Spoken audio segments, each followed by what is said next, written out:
कृष्णाय वासुदेवाय हरे परमात्मने प्रणतक्लेशनाशाय गोविंदाय नमो नमः। नमस्कार मित्रों, राधे राधे। वैदिक कल्चर में आपका स्वागत है। मित्रों, आज आपको ऐसे प्रश्न का जवाब मिलेगा कि जो कि बहुत सारे लोग अपने दिमाग में रखते हैं कि आखिर स्त्री को क्या चाहिए होता है। मित्रों, आपको सुनकर बड़ा आश्चर्य होगा कि स्त्री को क्या चाहिए होता है। आपको एक कथा के माध्यम से समझ में आ जाएगा कि हमारे कहने का तात्पर्य क्या है और स्त्री आखिरकार चाहती क्या है। बहुत से लोग कहते हैं धन चाहती हैं, बहुत से लोग कहते हैं प्रेम चाहती हैं, बहुत से लोग जवाहरात वगैरह चाहती हैं। पुराने समय में एक राजा हर्षवर्धन हुए, जो है दूसरे राज्य ने आक्रमण कर दिया। राज्य में सब कुछ हार गए। उनको बंदी बनाकर, जिस राज्य ने उनको जीता था उस राज्य के पास बंदी बनाकर ले जाया गया और बंदी बनाकर जब राजा के सामने उनको उपस्थित किया गया, तब उस राजा ने राजा हर्षवर्धन से एक प्रश्न किया कि यदि आप इस प्रश्न का मेरे को सही उत्तर दे देते हो तो मैं आपको छोड़ दूंगा और आपका राज्य भी आपको वापस कर दूंगा। मेरे एक प्रश्न का जो आप उत्तर सही तरीके से दे दें तो। उन्हें कहा, पूछिए आपका क्या प्रश्न है। तब राजा ने उनसे प्रश्न किया कि आखिरकार स्त्रियां चाहती क्या हैं। ये प्रश्न का उत्तर देने के लिए राजा को 1 महीने का समय दिया गया कि आप 1 महीने पूरे राज्य में घूमिए, घूमकर मेरे को एक प्रश्न का उत्तर दीजिएगा कि आखिरकार स्त्रियां चाहती क्या हैं। राजा ने कहा ठीक है। राजा को पूरे सारी सुविधाएं दी गई, घूमने आने की पूरी आज़ादी दी गई, सैनिक दिए गए। राजा ने बहुत जगह जाकर देखा, बहुत स्त्रियों से बात करी। किसी स्त्री ने कहा मेरे को धन चाहिए होता है, किसी ने कहा मेरे को जेवरात चाहिए, किसी ने कहा मुझे प्रेम चाहिए। अलग अलग जवाब उस राजा को मिले, लेकिन उनको संतुष्टि कहीं नहीं हुई। तब जाकर के उनको किसी ने बताया कि यहाँ पर बहुत दूर जाकर एक जादूगरनी है, वो हर प्रश्न का जवाब दे सकती है। उस प्रश्न के संतुष्ट करने वाला जवाब आपको वहाँ से मिल जाएगा। राजा वहाँ पर गए अपने एक सेनापति के साथ में।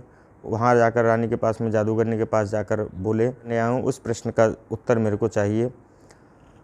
जादूगरनी ने कहा मैं आपको उस प्रश्न का उत्तर दूंगी, लेकिन आपके जो साथ में हैं सिद्धराज, उन सिद्धराज को मेरे से विवाह करना पड़ेगा, तब जाकर मैं आपको इस प्रश्न का उत्तर दूंगी कि आखिरकार औरत चाहती क्या है।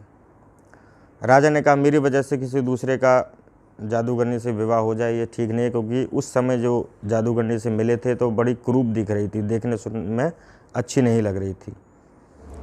राजा ने कहा कि मैं ऐसा नहीं कर सकता, लेकिन अपने राजा को बचाने के लिए सिद्धराज ने उनसे हाँ कर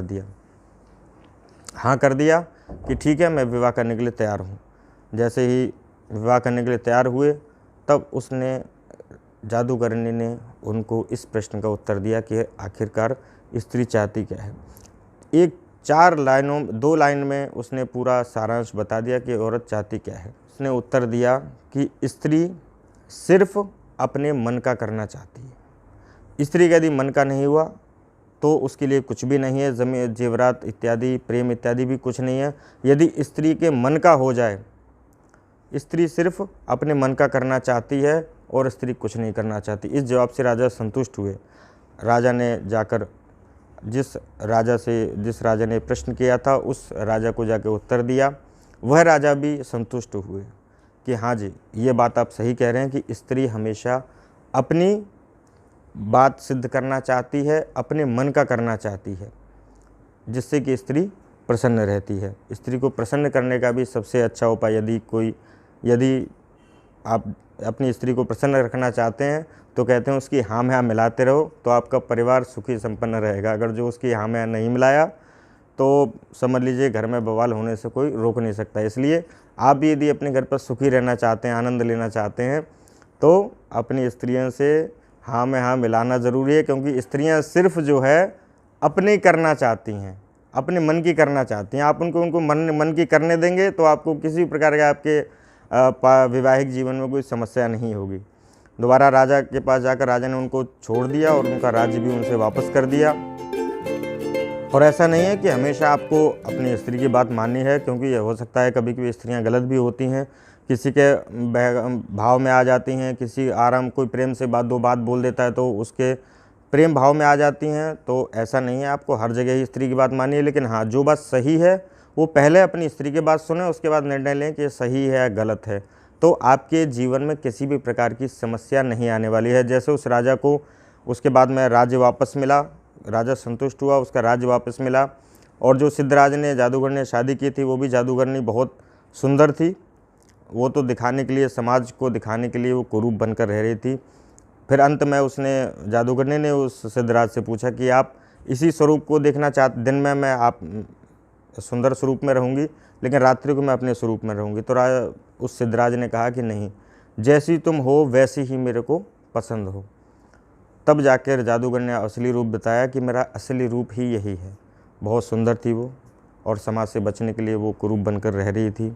तो मित्रों, इस कहानी से आपको ये समझना चाहिए कि औरत चाहती क्या है। औरत सिर्फ चाहती है अपने मन की करना।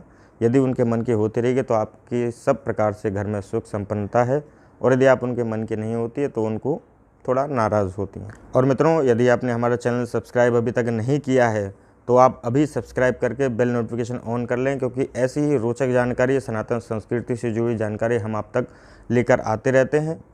तो आज के लिए मित्रों बस इतना ही। कल किसी नए विषय पर चर्चा करेंगे। तब तक के लिए धन्यवाद, नमस्कार, राधे राधे, जय हिंद, वंदे मातरम।